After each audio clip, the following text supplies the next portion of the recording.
You ain't nothing but a hound dog, you're crying all the time. You ain't nothing but a hound dog, crying all the time. Well, you ain't never caught a rabbit and you ain't no friend of mine. Bonjour chers amis, aujourd'hui on continue à parler du rôle du digital dans notre vie. Et cette fois, j'aimerais réfléchir avec vous sur l'impact de la digitalisation sur la génération de baby boomers. On parle toujours de génération X, Y, Z et de leur rapport au monde du digital. Mais dans notre course vers toujours plus de numérique, on oublie souvent ceux qui sont nés avant la digitalisation, les baby boomers. Et pourtant, les baby boomers représentent aujourd'hui presque 20% de la population de la France. Et bien évidemment, ils sont autant impactés par la digitalisation que les autres. Les baby boomers ont vécu plusieurs décennies sans ordinateur et sans Internet. Ils ont été les témoins de la naissance du monde numérique. Ils connaissaient la vie avant la digitalisation. Ils ont vécu son arrivée et en sont maintenant les témoins chaque jour. Par conséquent, il pourrait être intéressant de prendre en compte leurs témoignages et de savoir quel impact la digitalisation a eu sur leur vie. Comment ils gèrent tous ces changements, s'ils trouvent que la vie est devenue meilleure grâce au digital, ce qu'ils pensent de la génération Y et finalement quels conseils ils peuvent donner à la génération Z. You ain't nothing but a hound dog, you're crying all the time. You ain't nothing but a hound dog. Pour répondre à toutes ces questions, je vous propose aujourd'hui de rendre visite à 3 personnes hors de commun. Ils sont tous 3 des représentants de la génération des baby boomers. Mais chacun d'entre eux a sa propre histoire. Ils sont issus de milieux différents et ont exercé des métiers différents. Donc, ils ont vécu la digitalisation chacun à leur manière. Mais permettez-moi tout d'abord de vous rappeler brièvement la classification des générations. Et commençons par la génération silencieuse.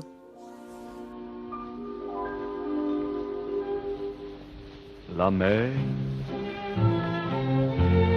qu'on voit danser le long du golfe clair a des reflets d'argent. La mer. Il s'agit de gens qui sont nés avant et pendant la Deuxième Guerre mondiale, entre 1925 et 1945. C'est une génération marquée par la guerre et par des choix de vie très limités. Ils savaient être économes et prudents. Ils respectaient l'autorité et leur credo était loyauté et sens du devoir. En ce qui concerne le digital, il ne faut pas oublier que nous devons à la génération silencieuse l'invention de l'ordinateur et d'Internet. Et après la génération silencieuse sont venus les fameux baby boomers, nés après la guerre entre 1945 et 1959.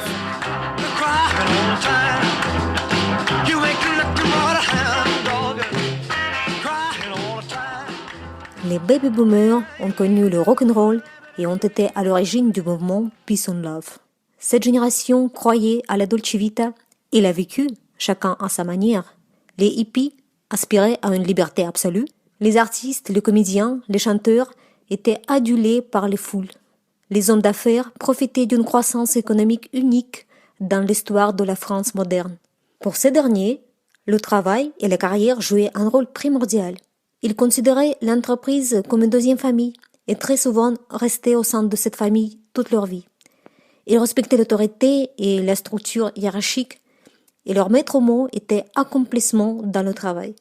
Ce travail n'était pas encore digitalisé, mais plusieurs scientifiques de la génération des baby boomers ont travaillé activement sur le développement des outils digitaux, qui n'ont été accessibles au grand public qu'avec la génération Y.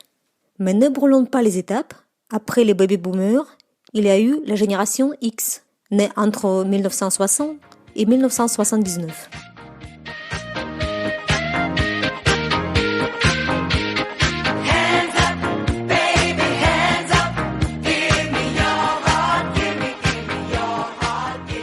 La génération X a vécu la décolonisation mondiale et la chute du mur de Berlin. C'est la génération X qui est principalement au pouvoir aujourd'hui. Cette génération considère le travail comme une clé pour l'épanouissement personnel. La rémunération joue un rôle secondaire pour eux. Ce qui le motive, ce sont les défis, la possibilité de prendre d'importantes décisions et d'apprendre. En ce qui concerne le digital, c'est la génération X qui a commencé à utiliser l'ordinateur et Internet pour le travail au quotidien. Et ensuite arrive la génération Y, née entre 1980 et 1995. Une légère envie de violence quand elle relasse ses bas. Je ne suis plus à vendre ou non, je ne suis plus comme ça. De rumeurs adolescentes disent que je ne le suis pas. À toi et je pense qu'une part de vrai se cache. Dis-moi si je dois... Génération Y cherche plutôt un équilibre dans sa vie. Elle remet en question l'autorité et la discipline. L'argent ou les défis ne l'intéressent pas autant que la possibilité de voir des horaires flexibles et de travailler à distance dans un coin de la planète de leur choix. La génération Y est convaincue que le monde du digital lui appartient. Elle croit au pouvoir absolu d'Internet. Elle pense, comme chaque nouvelle génération, qu'elle a compris comment il faut vivre et que c'est elle qui a trouvé le graal magique du bonheur, le digital. Alors, voyons ce que pense la génération des baby-boomers du graal magique de la génération Y. Et le premier à qui j'aimerais rendre visite s'appelle Ignazio Di Vincenzo, ingénieur dans le domaine mécanique, ex-dirigeant de grandes usines en France, en Espagne et en Angleterre. Il est aujourd'hui manager de transition. You ain't nothing but a hound dog, the crying all the time. You ain't nothing but a hound dog. Bonjour, monsieur Di Vincenzo. Je suis ravi de pouvoir vous interviewer aujourd'hui sur le sujet du digital. Oui, bonjour, je me présente, Ignazio Di Vincenzo, ingénieur en mécanique et actuellement manager de transition lors des missions temporaires pour des grandes entreprises. Monsieur Vincenzo, pour commencer, pourriez-vous nous dire quand et à quelle occasion vous avez utilisé un ordinateur et Internet pour les premières fois? Mon premier ordinateur, c'était lors de mes études, lorsque j'ai fait mes études d'ingénieur. C'est un ordinateur IBM 360, si je me rappelle bien, qui était juste pour faire du calcul scientifique avec le programme Fortran, qui est très vieux. Sinon, la première fois que j'utilisais Internet, c'était avec ma première boîte email pour une société américaine dans le domaine de l'automobile, et c'était autour de l'année 2004. Et comment ça se passait? Oh, c'était une grosse télévision avec un gros clavier, il n'y avait pas de Wi-Fi, il n'y avait pas de, il n'y avait pas de Bluetooth, c'était encore le système filaire. Mais bon, c'était très pratique parce qu'on pouvait converser avec l'extérieur, avec les États-Unis, pratiquement en simultané. Vous souvenez-vous votre premier ordinateur au travail? À quoi ressemblait-il? Le premier ordinateur que j'ai pu connaître, c'est lors de mon premier emploi vers les années 76. L'ordinateur était en fait une grande salle informatique qui était protégée contre l'incendie avec des gaz, avec des tas de sécurité. Et en fait, l'ordinateur ne servait que pour faire les payes ou la finance ou la comptabilité. Mais dans les usines, on avait encore l'utilisation du stylo et du cardex, enfin des cartes de stock. Il n'y avait pas d'informatique réellement, dans les ateliers. Dans les ateliers, c'est arrivé tout doucement la gestion des stocks, qui était donnée sur un écran, mais sur lesquels c'était pas interactif. On avait juste une information, mais c'était tout. Il n'y avait pas de possibilité de modifier quoi que ce soit. L'informatique, c'était un service à part, avec des gens dans une salle à part, et faisaient surtout les payes et la comptabilité. Mais la gestion de production n'était pas encore résolue, ou disons, utilisant l'informatique comme en temps réel, on peut le voir aujourd'hui. C'est très intéressant. Et à cette époque-là, qu'est-ce que vous faisiez pour protéger vos données informatiques? L'ordinateur et le stockage des informations étaient sur des grands disques de faire à peu près 30 à 50 cm de diamètre.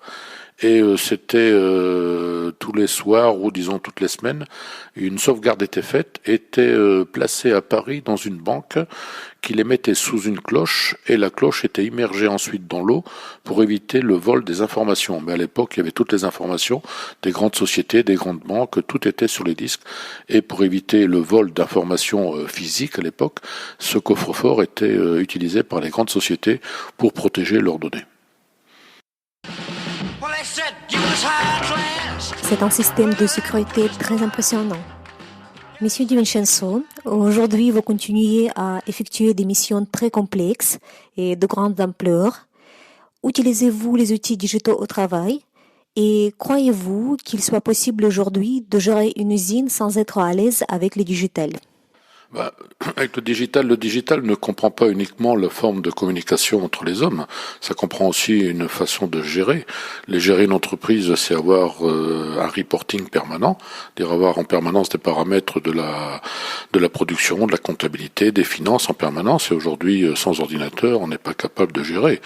Et je dirais que la gestion par ordinateur permet une simultanéité dans les informations, dans tous les strates de l'entreprise, et que moi, par exemple, ma dernière mission, tous les lundis matins, on avait les résultats des usines sur un tableau Excel ou sur un système identique, avec tous les paramètres de production, et ça permettait de prendre des décisions immédiatement et d'avoir une autonomie, une réaction possible en permanence. Donc aujourd'hui, il est hors de question d'avoir des fiches Cardex comme par le passé ou des grands cahiers de livres avec des écritures. Aujourd'hui, les écritures sont informatiques, les transferts d'argent se font en informatique, tout est en informatique.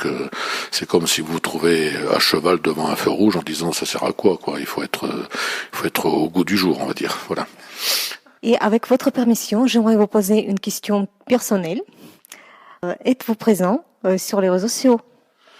Alors sur les réseaux sociaux, oui, mais plus par loisir, on va dire, que par nécessité. Pourquoi? Parce que lorsque vous êtes dirigeant d'entreprise et vous faites des missions de management de transition, automatiquement les partenaires sociaux vont regarder sur Internet qui vous êtes, qu'est-ce que vous faites, si vous êtes sur LinkedIn avec votre CV, si vous êtes sur d'autres sites pour savoir. Donc par conséquent, je suis présent, mais je dirais que je suis très peu actif parce que je veux pas me découvrir, bien que je suis présent par mes missions et que des gens ont mis sur YouTube des vidéos de certains mouvements sociaux dans lesquels j'ai été impliqué. Mais je dirais que je suis très très confidentiel sur ma vie privée. Je parle surtout parfois de mes loisirs, parfois de choses et d'autres avec des anciens élèves de mon école, mais sinon je ne mets rien, des photos de moi personnellement sur ma vie privée. Donc, vous avez évoqué LinkedIn et YouTube, mais est-ce que vous utilisez Facebook, Insta? Alors Facebook, j'y suis parce que dans le cadre de missions humanitaires, j'ai été présent avec des enfants malades et un de ces enfants m'avait demandé d'être sur Facebook pour pouvoir communiquer avec moi. Donc j'ai pris un pseudo, j'ai pas mis mon nom véritable, j'ai mis un pseudo et j'étais en communication avec ces enfants pour un peu les aider ou pour rester en contact avec eux. Mais sur Facebook, je ne mets rien du tout sur ma vie privée. Parfois sur mes loisirs, oui, je mets des choses, mais je dirais que si quelqu'un veut connaître ma personnalité à travers Facebook, il n'aura pas grand-chose. Ok, vous gardez votre vie privée pour vous. Une autre question. Vous êtes ingénieur par métier et par vocation. Et étant ingénieur, pourriez-vous imaginer un outil digital qui n'existe pas aujourd'hui, mais qui va arriver un jour dans le futur et qui va révolutionner notre vie? Qu'est-ce qui n'existe pas aujourd'hui existera demain? Comme je vous ai dit, le cloud, on ne savait pas que ça existait il y a quelques années. Demain, il y a peut-être autre chose qui va exister, qu'on ne connaît pas encore. Aujourd'hui, il y a des métiers qui vont mourir et d'autres métiers qui vont être créés. Qui aurait pu croire, il y a 10 ans ou 20 ans, que le métier de programmateur ou de webmaster existerait? Aujourd'hui, ça existe. Donc, il y a d'autres métiers qui vont arriver. Donc, je suis incapable aujourd'hui de définir quelles seraient les conditions demain. Mais c'est certainement des métiers qui vont apparaître nouveaux. Oui, bien sûr. Et que pensez-vous de la génération d'aujourd'hui, de cette génération digitale? Aujourd'hui, disons que cette génération, ils sont nés avec un clavier entre les mains, donc ils sont certainement plus à l'aise que nous, on pouvait être au début, en 2004, comme je vous ai dit. La première fois que j'ai utilisé un mail, je l'utilisais très mal, je savais pas trop ce que c'est qu'un PowerPoint. Un petit peu à la fois, aujourd'hui, tout le monde le maîtrise. Donc aujourd'hui, la nouvelle génération, oui, elle s'adaptera, elle fera des choses que nous, on n'a jamais fait. Dire que c'est une bonne chose ou une mauvaise chose, on ne peut rien dire. On peut pas s'opposer au progrès, au progrès ou à l'évolution de notre moyen de communication. Et quels conseils pouvez-vous donner à les générations de futures? La génération de futur, comme je dis souvent à des jeunes, par exemple à qui je donne des cours de maths, les 5 prochaines années, entre 18 et 20 ans, 25 ans, sont les années les plus importantes de la vie. C'est ce qui va imprimer le reste de votre vie. Donc aujourd'hui, ce sont des outils, il faut savoir les utiliser, les maîtriser peut-être pas. On n'est pas tous forcément futurs ingénieurs en informatique, mais il faut savoir s'en servir et puis en connaître les dangers, parce que malheureusement, quand vous voyez par exemple le harcèlement sur les réseaux sociaux, quoi que ce soit, ce sont des choses qu'il faut savoir. Peut-être comme je fais, une partie est professionnelle, l'autre partie c'est la vie privée. La vie privée n'a rien à faire sur les réseaux sociaux. Merci Monsieur Di Vincenzo pour cette discussion très très intéressante. Et je vous laisse et je veux voir Corinne Pouillot, écrivain et professeur, que je crois vous devez bien connaître, afin de voir son opinion sur le sujet du digital. Merci à vous et puis bonne continuation dans votre projet et puis mes meilleurs vœux de réussite. You ain't nothing but a hound dog, you're crying all the time. You ain't nothing but a hound dog, crying all the time. Bonjour Corinne, merci de m'avoir consacré un peu de votre temps, alors que vous êtes très occupée entre les cours, les conférences que vous donnez et la rédaction de votre dernier livre. À propos, pourriez-vous nous dévoiler le nom et le sujet de votre prochaine œuvre ? Alors, ma prochaine œuvre, ça a été un travail de très très longue haleine. Ça va être un roman historique qui va faire plus de 900 pages, qui raconte l'histoire d'une famille française, d'une famille allemande et également d'une famille russe. Parce que je peux jamais m'empêcher de mettre des Russes dans mes histoires, je sais pas pourquoi. Donc également d'une famille russe, et ça couvrira la période 1936 à 1945. Pour l'instant, ça s'appelle D'ombre et d'espoir. Le titre peut évoluer. C'est très intriguant. J'attends avec impatience votre livre. Dites-moi, chère Corinne, utilisez-vous les outils digitaux lorsque vous écrivez ? Par la force des choses, oui, j'utilise les outils digitaux. C'est quand même pas facile maintenant de s'en passer. Ceci étant dit, j'ai du mal à me projeter et à retrouver le moment où j'ai eu mon premier ordinateur. Je crois que ça doit être dans les années 90, mais j'en suis pas sûr. Et vous savez, à l'époque, c'était des grosses bêtes, et j'étais pas du tout habitué. Je crois que la chose me faisait vraiment peur. Mais, comme j'étais très motivé, eh bien, j'ai appris à apprivoiser cette énorme bête. Et ensuite, je suis passé au portable. Maintenant, je dois dire que j'utilise un ordinateur, bien sûr, pour écrire, parce que c'est infiniment plus pratique que le papier carbone, et la machine à écrire. Ceci étant dit, en phase de création, j'utilise un bon vieux crayon à papier et un carnet. Well, they said you was high class. Well, that was just a lie. Je vois, Corinne, que vous combinez bien les outils digitaux et les outils classiques pour la création de vos œuvres. Et est-ce que vous avez Internet dans votre bureau ? La réponse est oui, là encore par la force des choses, parce qu'à partir du moment où on a un téléphone portable, ce que les gens comme vous appellent, je crois, un smartphone, c'est ça. Bien. On a donc facilement accès à Internet, ce qui s'avère souvent utile pour avoir des renseignements rapides. Je ne dis pas que ce soit des renseignements approfondis, mais en tout cas, ce sont des renseignements rapides. Chère Corinne, est-ce que vous utilisez les outils digitaux pour vos cours ? Pour mes cours, ça m'arrive, notamment dans une phase de recherche de renseignements, mais c'est certainement pas là où j'optimise l'utilisation d'Internet. Non, j'ai des bons vieux cours à l'ancienne, vous savez. Well, they said you was high class. Well, that was just a lie. Ne pensez-vous pas que le marketing digital pourrait être utile pour la promotion de votre nouveau livre ? Comptez-vous faire quelque chose à ce sujet ? Ah, alors là, si j'en crois mes jeunes amis, je devrais m'intéresser. Mais vous savez, la partie promotion d'un livre, c'est uniquement le travail de l'éditeur. L'écrivain, lui, il écrit dans son coin, en secret. Et après, il s'occupe absolument pas de la promotion. Merci Corinne. Avec votre permission, j'aimerais passer aux questions personnelles. Et je commence par une question futuriste. Aimeriez-vous, dans le futur, avoir un robot assistant ? Chère Paulina, qu'entendez-vous par un robot assistant ? Un secrétaire à demeure qui ferait tout, un esclave ? Oui, pourquoi pas ? Ou un petit aspirateur qui nettoierait la maison ? Certainement, je pense que c'est un aspect des choses qui peut être intéressant. Aimeriez-vous avoir deuxième vie dans un corps artificiel ?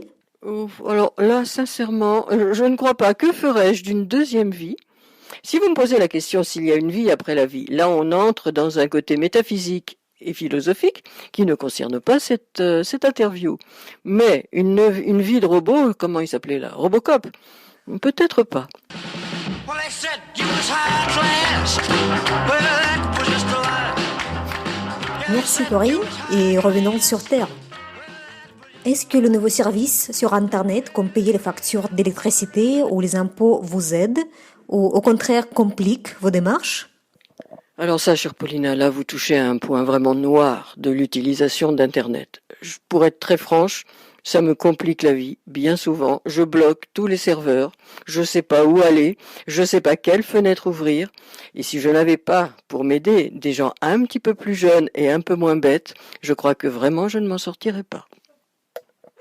Merci beaucoup. Chère Corinne, êtes-vous présente sur les réseaux sociaux? Et c'est oui, sur lesquels? Qu'est-ce que j'y ferais? Non, je suis pas présente sur les réseaux sociaux. Ça n'appartient pas vraiment à mon mode de vie. Si, je connais Facebook. D'ailleurs, j'ai un compte Facebook, mais j'avoue qu'il ne me sert qu'à regarder les photos des autres. En revanche, d'un point de vue professionnel, je comprends qu'on puisse utiliser ce genre de choses parce que c'est le progrès et c'est une manière de rester connecté, d'avoir des contacts les uns avec les autres.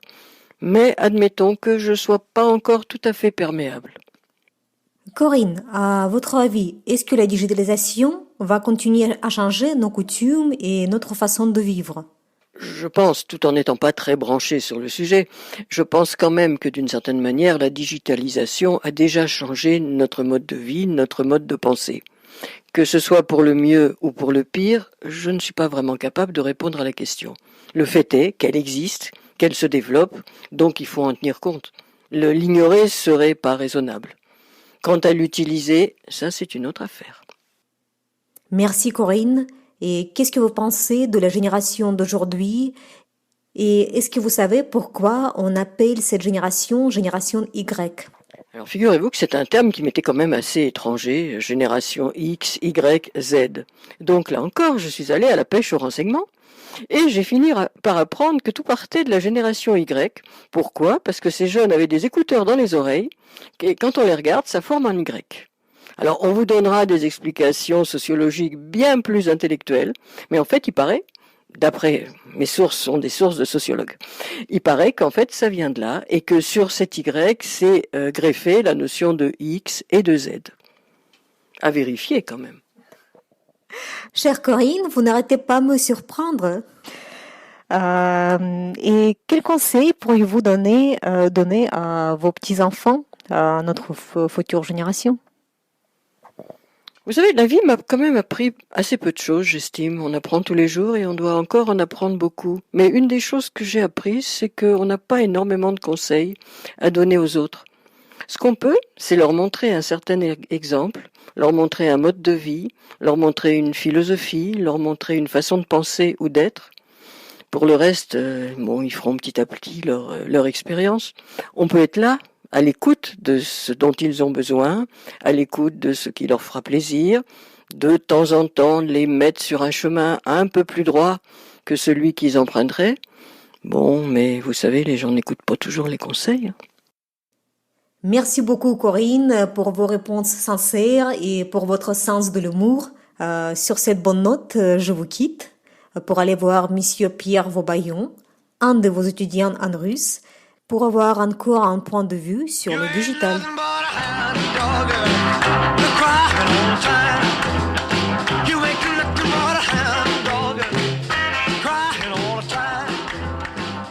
Bonjour Monsieur Vaubaillon, je suis ravie d'être avec vous aujourd'hui, avant que vous ne partiez encore en voyage à l'étranger. Merci de me recevoir. Je sais que vous étiez infirmier et aujourd'hui vous êtes à la retraite. Mais vous continuez à mener une vie très active, notamment en étant bénévole pour des missions humanitaires. Pourriez-vous me dire en quelques mots ce dont il s'agit? C'est une mission humanitaire évangélique, comme ça donne le ton, qui vient en aide aux églises de l'ex-empire soviétique. C'est non seulement la Fédération de Russie, mais c'est aussi les pays baltes, la Moldavie, l'Ukraine, les pays du Caucase et les pays d'Asie centrale. Et quels outils digitaux utilisez-vous pour vos missions humanitaires? Le téléphone, le smartphone, et aussi l'ordinateur, parce qu'on peut avoir des communications et suivre son courrier régulièrement. Là où il y a une connexion Wi-Fi, ça peut marcher. Et est-ce que vous pensez que la digitalisation et l'humanisation du monde sont compatibles? Ça, c'est une bonne question. Il faut considérer le digital comme un outil. Alors, un outil au service de l'humanitaire, oui, parce qu'on peut transmettre tout de suite des informations. Mais c'est aussi un moyen de répression, si on veut contrôler tout, comme on voit de plus en plus actuellement. Oui, c'est vrai que c'est un sujet très sensible et qu'on a de plus en plus du contrôle digital dans notre vie. Et à votre avis, les outils digitaux pourraient-ils sauver des vies?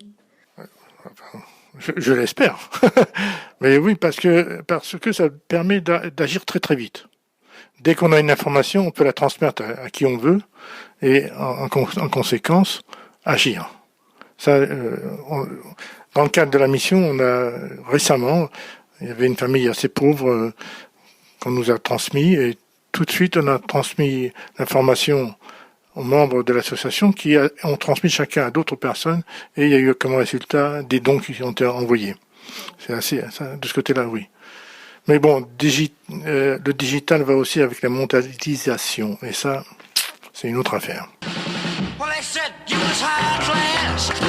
Well, that was just a lie. Avec votre permission, Monsieur Roubaillon, parlons un peu de votre vie personnelle. Vous avez dit que vous utilisiez le smartphone et quelle application utilisez-vous plus souvent? Surtout WhatsApp, au niveau national et international. Okay. Parce que ça, c'est gratuit et en plus, ça marche bien. On peut passer aussi des photos, des documents sonores. C'est assez remarquable de ce côté-là. Et êtes-vous présent sur les réseaux sociaux? Je ne suis sur aucun réseau social, ni Facebook, ni Viber, ni je ne sais plus quoi encore. Je trouve ça trop dangereux. Et au niveau des virus, en plus, sur l'informatique, ça passe très bien par Facebook. C'est plutôt virus ou vous voulez pas partager vos données personnelles? Je ne veux pas partager mes données personnelles, et notamment en ce qui concerne ma famille, en dehors de Facebook. Donc toute votre famille est dehors de Facebook, pas seulement vous? Oui, mais j'ai mes enfants, et mes enfants sont sur Facebook, il me semble, oui. Mais entre nous, on a créé des sites familiaux sur WhatsApp. Donc comme ça reste ça reste en famille, avec un point d'interrogation.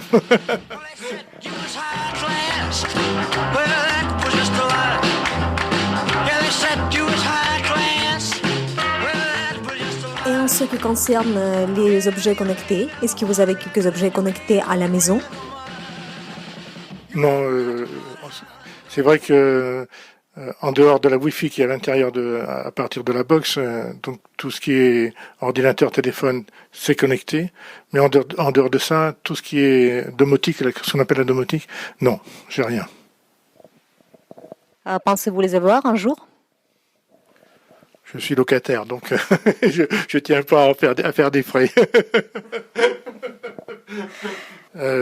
Bon, moi je suis retraité. Si j'avais une vingtaine d'années, je m'intéresserais de très très près à tout ce qui est digital et informatique.